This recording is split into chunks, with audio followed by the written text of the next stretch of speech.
नमस्कार मित्रांनो, आज आपण एका वेगळ्या संकल्पनेचा ओळख करून घेणार आहोत.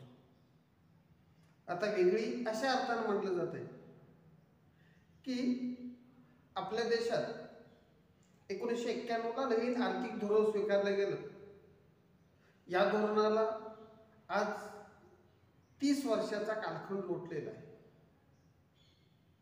आणि मग या 30 वर्षाच्या कालखंडात नवीन आर्थिक धोरण स्वीकारल्यानंतर खास करून व्यावसायिक जगताच्या अनुषंगाने जे काही अनेक बदल झालेत, त्या बदलाचाच एक भाग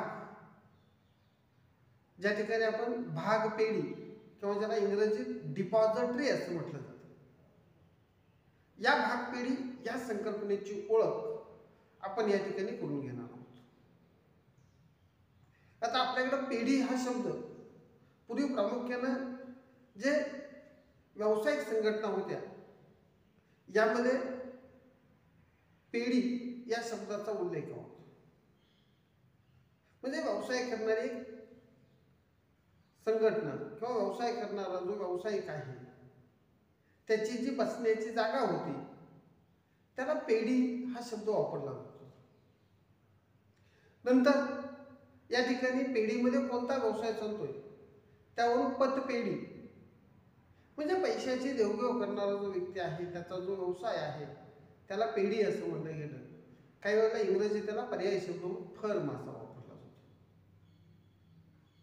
आता पतपेढी पैशाची देवघेव करणारी किंवा जो कोण व्यक्ती पैसे ठेवते त्याच्या व्यक्तीच्या वतीनं पैसे स्वीकारणारी, पैसे सांभाळणारी आणि त्यांनी मागणी केल्यानंतर त्याचे पैसे परत देणारी जो व्यवसाय केला जातो त्याला प्रामुख्याने आपण पूर्वी पतपेढी असं म्हणतो. आता याचंच एक आधुनिक रूप, समाज उत्क्रांती झाली आणि समाजाच्या उत्क्रांतीबरोबर समाजाच्या विकासाबरोबर व्यक्तीच्या संपत्तीची साधनं, पूर्वी जो पैसा होता याचबरोबर संपत्तीचे नवीन मार्ग आले आणि यामध्ये आपण जी गुंतवणूक करतोय आणि या गुंतवणुकीच्या अनुषंगाने कंपनी क्षेत्राचा विकास झाला ज्याला आपण प्रमंडळ म्हणतोय. आणि या प्रमंडळाचा जेव्हा आपण अभ्यास करायला सुरुवात करतो तेव्हा प्रमंडळाची निर्मिती ही अनेक व्यक्तींच्या योगदानातून झालेली असते आणि यांचं जे योगदान असते ज्याला आपण भाग म्हणतोय या भागाचा मालकी हक्क दर्शवणारा जो दस्तऐवज दिला जातोय ज्याला आपण भाग दाखला म्हणतो. म्हणजेच आपली मालमत्तेचं गुंतवणुकीचं एक स्वरूप नवीन आलं ज्याला आपण भाग दाखले म्हणतो. आपल्याकडची रक्कम आपण काही कंपन्यामध्ये काही व्यावसायिक संघटनामध्ये गुंतवली जाते आणि मग ही जी गुंतवणूक केलेली असते या गुंतवणुकीचा मालकी हक्क दर्शवणारा जो दस्तऐवज असतोय त्यालाच आपण भाग हा शब्द वापरला गेला, भाग दाखला हा शब्द वापरला गेला. आता पूर्वी भाग दाखले असतील किंवा आपली जी काही महत्वाची कागदपत्र होती ही आपण जतन करून ठेवायचं ज्याच्या आधारे आपल्या मालमत्तेचं किंवा आपल्या संपत्तीचा तो मालकी हक्क दर्शवणारा एखादा कागद असायचा, दस्तऐवज असायचा आणि हा कागद आपण जपून ठेवला जात होता. पण कागदाचं आयुष्य हे मर्यादित असते आणि विशिष्ट कालावधीनंतर तो कागद अनेक कारणाने खराब होत असतो. तुम्ही जर तुमच्या घरातली जुनी कागदपत्र जर बघितली असाल तर ती कागदपत्र आपण ठेवत असताना पूर्वी कागदपत्र एखाद्या घरातल्या जुन्या कपड्यात बांधून ठेवली जायची. नंतर प्लॅस्टिकचा शोध लागला, प्लॅस्टिक पिशव्या आल्या आणि मग कपड्यापेक्षा सुरक्षित म्हणून आपण ती कागदपत्र प्लॅस्टिकच्या पिशवीत घालून ठेवलं. पण हा कागद मग तो प्लॅस्टिकच्या पिशवीतला असेल, प्लॅस्टिकच्या पिशवीत ठेवल्यामुळे काय झालं की त्याचं पाण्यापासून संरक्षण होऊ लागलं. पण कागद कालांतराने खराब होतो आणि मग कागद खराब होणं, ऊन वारा पाऊस यापासून नष्ट होणं, कागदाला वाळवी लागणं यासारखे धोके निर्माण होतात. किंवा बऱ्याच वेळेला आपले जे कागद आहेत हे कागद घाळ होण्याचं प्रमाण सुद्धा वाढलेलं असतं. आणि मग अशा वेळेला आपल्याला त्या कागदपत्राचं महत्त्व विचारात घेऊन तो कागदपत्र कसा सुरक्षित ठेवता येईल याच्यावर विचारमंथन सुरू लागलं आणि याच्यातूनच कागदपत्र सांभाळणारी अशी काय वेगळी व्यवस्था आहे का, करता येईल का आपले महत्वाचे दस्तऐवज सुरक्षितपणे ठेवण्याच्या दृष्टीनं काय वेगळं करता येऊ शकेल का, याच्यावर विचारमंथन चालू झालं आणि याच्यातूनच जगातील पहिली भाग पेढी जर्मनीमध्ये 1947ला निर्माण केली गेली. म्हणजे 1947 पूर्वी जगात भाग पेढी यासारखा प्रकार अस्तित्वात नव्हता. यानंतर त्याचं महत्व लक्षात आलं आणि मग ही संकल्पना संपूर्ण जगभर पसरली गेली आणि त्याच्यानुसार आम्ही ज्यावेळेला नवीन आर्थिक धोरण स्वीकारलं गेलं आणि नवीन आर्थिक धोरण स्वीकारल्यानंतर या आर्थिक धोरणाचा परिणाम आपल्याकडं कॉर्पोरेट क्षेत्र, खाजगी कंपन्यांचं क्षेत्र विस्तारायला लागलं आणि कंपन्यांचं क्षेत्र विस्तारत असताना या कंपनीमध्ये प्रामुख्यानं कंपनीच्या प्रतिभूती मध्ये कंपनीचा भाग असेल, कंपनीचा कर्जरोखा असेल, कंपनीची बंधपत्र असतील, ज्यामध्ये समाजातील व्यक्ती आपल्या संपत्ती गुंतवू लागल्या आणि या गुंतवणुकीचा पुरावा म्हणून समजा एखाद्या व्यक्तीकडे शिल्लक असणारी बचत पैसे कंपनीच्या भागात गुंतवले तर त्याचा दाखला म्हणून भाग दाखला सांभाळला जाऊ लागला. समजा एखाद्या व्यक्तीने आपल्याकडची शिल्लक रक्कम कंपनीच्या कर्जरोख्यात ठेवली असेल तर त्याचा पुरावा म्हणून कर्जरोखा प्रमाणपत्र सांभाळलं जाऊ लागलं. त्याच पद्धतीनं बंधपत्र आली, ठेव पावत्या आल्या आणि मग या ज्या प्रतिभूती आहेत ज्याद्वारे आपण कंपनीमध्ये केलेल्या गुंतवणुकीचा आपल्याकडे कोणता तरी मालकी हक्काचा पुरावा म्हणून ह्या प्रतिभूतीचं महत्व वाढू लागलं आणि मग ह्या प्रतिभूती सुरक्षित ठेवण्याच्या दृष्टीनं आणि प्रतिभूतीतील बाजारातील तेजी मंदीचा फायदा घेण्याच्या दृष्टीनं प्रतिभूतीच्या व्यवहाराला गतिमानता येण्याच्या दृष्टीनं आपल्याकडे भाग पेढी ही महत्वाची संकल्पना आहे. आता भाग पेढी म्हणजे नेमकं काय आहे किंवा भाग पेढी कशी असते, भाग पेढीचं कार्य कशा पद्धतीनं चालतंय, भाग पेढीची आवश्यकता काय आहे, या घटकाचं मूलभूत ओळख आपण या ठिकाणी करून घेऊ. आता भाग पेढी ज्याला इंग्रजीत आपण डिपॉझिट ठेवतो, बऱ्याच वेळा आपण आता जर बघायला गेलो तर आपल्याला मराठी शब्दांचा अर्थ कळत नाही, व्यवहारात आपण त्याचे मराठी शब्द वापरले जात नाहीत, बऱ्याच वेळा इंग्रजी शब्द आहे तसा वापरला जातो आणि म्हणून बऱ्याच ठिकाणी याचा उल्लेख डिपॉझिटरी असे केलं जात असते.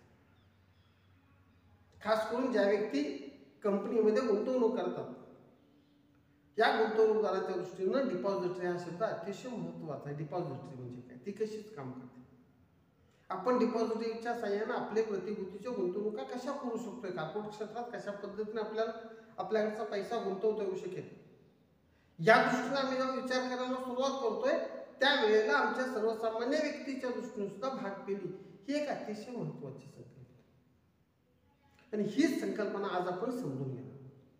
आता भाग पेढीचा अभ्यास करत असताना भाग पेढी म्हणजे नेमकं काय आहे, ज्याला इंग्रजीत आपण डिपॉझिट म्हणतो. आज आपण जर आपल्या देशात जर विचार करायला सुरुवात करतोय तर आपल्या देशात भाग पेढीचा अभ्यास करत असताना प्रामुख्याने भारतात दोन भाग पेढी बहुविध पद्धत वापरली आपल्या देशात. एक म्हणजे असणारी भारतातील 1996 मध्ये जे डिपॉझिटरी कायदा झाला, या डिपॉझिटरी कायद्यानुसार आपल्या देशात डिपॉझिटरीचा मार्ग खुला झाला आणि 1996च्या डिपॉझिटरी ऍक्टनुसार आपल्या देशात बहुविध पद्धतीचा स्वीकार केला गेला आणि त्यानुसार आज भारतामध्ये प्रमुख दोन भाग पेढ्या पेढ्या कार्यरत आहेत. त्यापैकी पहिली भाग पेढी जी आहे जिला नॅशनल सिक्युरिटी डिपॉझिटरी लिमिटेड किंवा ज्याला NSDL या नावाने ओळखलं जात आहे आणि दुसरी जी संस्था आहे जिची NSDL ची स्थापना 1996ला झालेली आहे आणि दुसरी भाग पेढी म्हणजे सेंट्रल डिपॉझिटरी सर्व्हिस लिमिटेड किंवा ज्याला CDSL या नावाने ओळखलं जात आहे. या CDSL ची स्थापना 1999ला केली.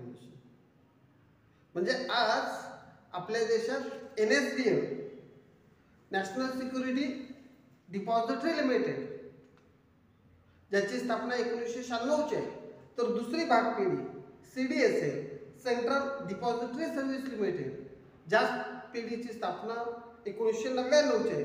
अशा दोन भाग पेढ्या आपल्या देशात काम करतात. आता या दोन भाग पेढ्या काम करत असताना नेमकं भाग पेढीची गरज काय आहे किंवा भाग पेढी का स्थापन केली जाते किंवा भागपेढीची आवश्यकता काय होती याची थोडीशी आपण पार्श्वभूमी समजून घेऊ. आता भागपेढीची स्थापना करण्यापूर्वी आपले ज्या काय गुंतवणुकीचे मालकी दर्शवणारे जे काय दस्तऐवज होते ते कागदोपत्री स्वरूपात होते. आणि मग हे जे कागदोपत्री स्वरूप आहे या कागदोपत्री स्वरूपामध्ये बऱ्याच वेळेला काही धोके निर्माण झालेले दिसून येतात. आता हे धोके कोणते होते तर कागदोपत्री स्वरूपात कागदपत्र जतन करणं हे बऱ्याच वेळेला जोखमीच असलेलं दिसून येतं. ही जोखीम अनेक अर्थाने सांगितली जाते. आज समजा उदाहरणादाखल सांगायचं जर तुमच्याकडे एखादा महत्वाचा कागदपत्र असेल तर हा कागद सांभाळून ठेवणं सुरक्षित ठेवणं हे बऱ्याच वेळेला विविध कारणांना अडचण येते. अगदी साधं उदाहरण होतं. आपल्याकडे बघा कागदी नोटा असतात. आता या कागदी नोटा सांभाळत असताना जोखमीचं कसं असतंय ज्या पद्धतीनं खिशात पैसे ठेवलेत कुणी खिसा मारला खिशातले पैसे पडलेत बऱ्याच वेळा आपल्याला हे पैसे आपण तसंच कपडे धुवायला देतोय आणि त्या नोटा तशाच त्या ठिकाणी पाण्यात टाकल्या जातात भिजतात खराब होतात. म्हणजे ही जोखीम असते एक प्रकारे. पण तेच पैसा जर तुमच्या अलीकडच्या प्लास्टिक मनीच्या स्वरूपात एटीएमच्या स्वरूपात असेल तर त्याची हाताळणी करणं सुलभ असते खराब होत नाही बाद होत नाही. म्हणजे एक प्रकारे ती जोखीम कमी झाल्या पडते. तसं आमच्याकडे गुंतवणुकीचे मालकी दर्शवण्याचे दस्तऐवज आहे जी कागदपत्र आहेत ही कागदपत्र जवळ बाळगणं अनेक दृष्ट्या जोखमीच असलेली. अनेक वेळा आपण वर्तमानपत्रातली काही बातम्या वाचतो. आपली कागदपत्राची जी काय फाईल असेल कागदपत्राची पिशवी असेल ही गहाळ झालेली कागदपत्र गहाळ होतात.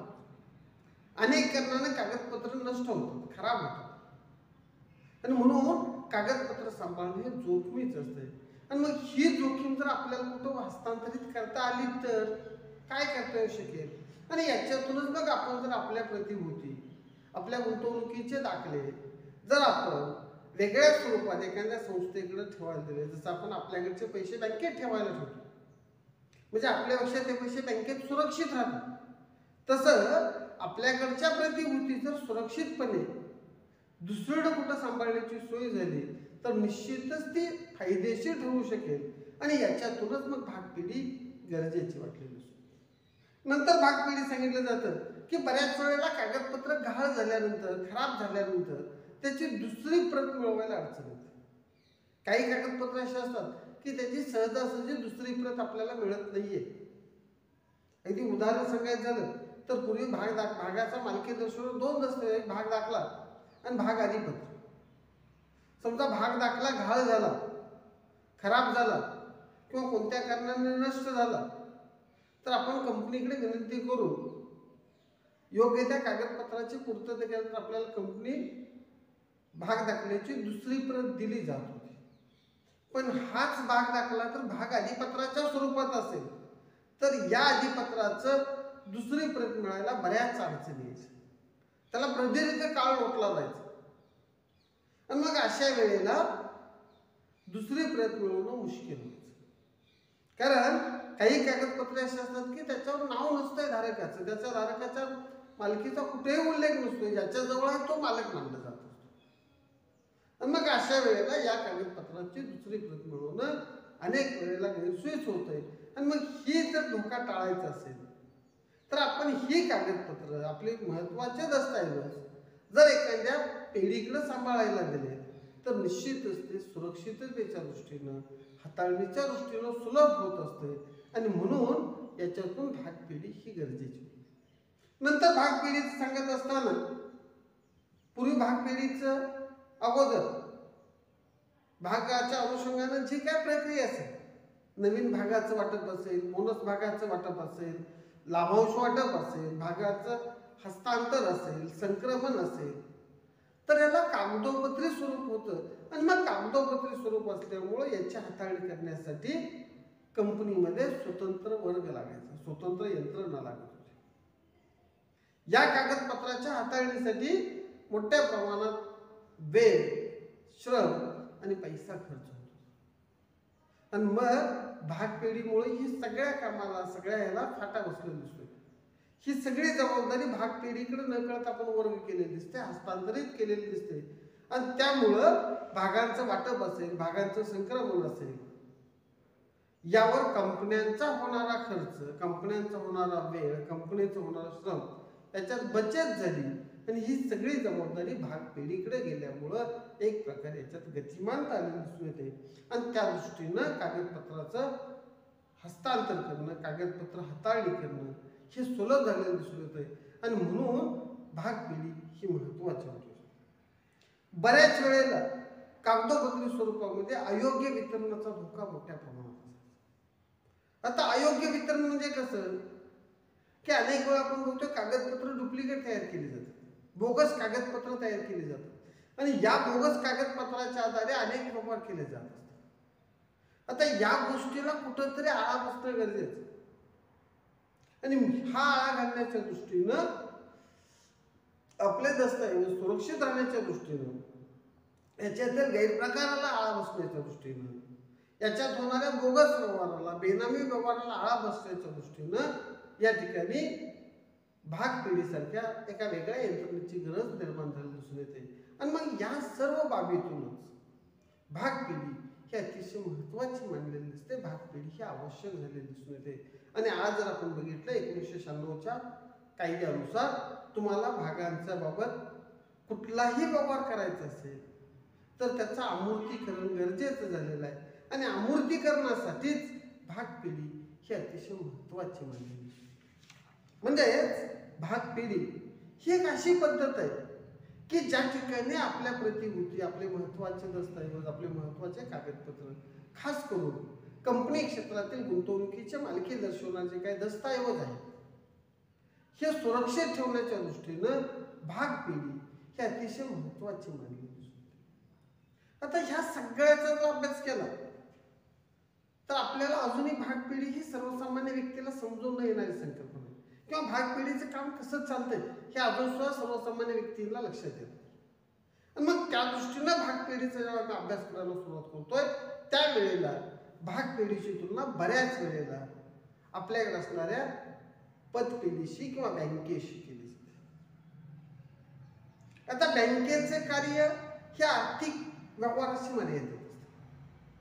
म्हणजे कसं, बँक काय करत असते, लोकांचा पैसा सांभाळणं, लोक देतील त्याला पैसा घेणं, तो पैसा सुरक्षित ठेवणं आणि लोकांनी मागणी केल्यानंतर त्यांचा पैसा त्यांना परत देण्याचं काम बँक करत असते. आज सर्वसामान्य व्यक्तीला सुद्धा बँकेचे व्यवहार माहीत असतात. या ठिकाणी सर्वसामान्य व्यक्तींचा पैसा, मालमत्ता, नगद सांभाळण्याचं काम बँक करत असते. आपल्याकडचा पैसा घरच्यापेक्षा बँकेत आपण सुरक्षित राहायला म्हणलो जातो. आणि मग हे पैसे, बँकेचं आणि पैशाचं जसे व्यवहार आहेत, बँक आणि पैसा आणि सर्वसामान्य व्यक्ती यांचे जे संबंध आहेत, याच पद्धतीचे संबंध फक्त गुंतवणुकीच्या दृष्टीनं, कंपनी व्यवसायाच्या दृष्टीनं सांभाळण्यासाठी भागपेढी ही महत्वाची मानली जाते. जसं आपण आपल्याकडचा पैसा बँकेत सुरक्षित ठेवतोय, त्याच पद्धतीनं आपल्याकडे असणाऱ्या कंपन्यांच्या ज्या प्रतिभूती आहेत, ह्या प्रतिभूती आपल्याच मालकीच्या राहतात, मालकीत बदल होत नाही. फक्त त्या आपल्या जवळ न ठेवता आपण त्या भागपेढीकडे ठेवायला देतो. आता भागपेढी काय करत असते तर गुंतवणूकदाराच्या वतीनं गुंतवणूकदाराच्या ज्या काही प्रतिभूती आहेत त्या प्रतिभूती सुरक्षित ठेवल्या जात असतात. आणि विशेष म्हणजे ह्या सगळ्या अमूर्त स्वरूपात असतात, इलेक्ट्रॉनिक पद्धतीनं त्याच्या नोंदी ठेवल्या जात असतात आणि त्यामुळे याला एक प्रकारची सुरक्षितता प्राप्त झालेली दिसते. आणि म्हणून या ठिकाणी भागपेढी ही एक महत्वाची संकल्पना असलेली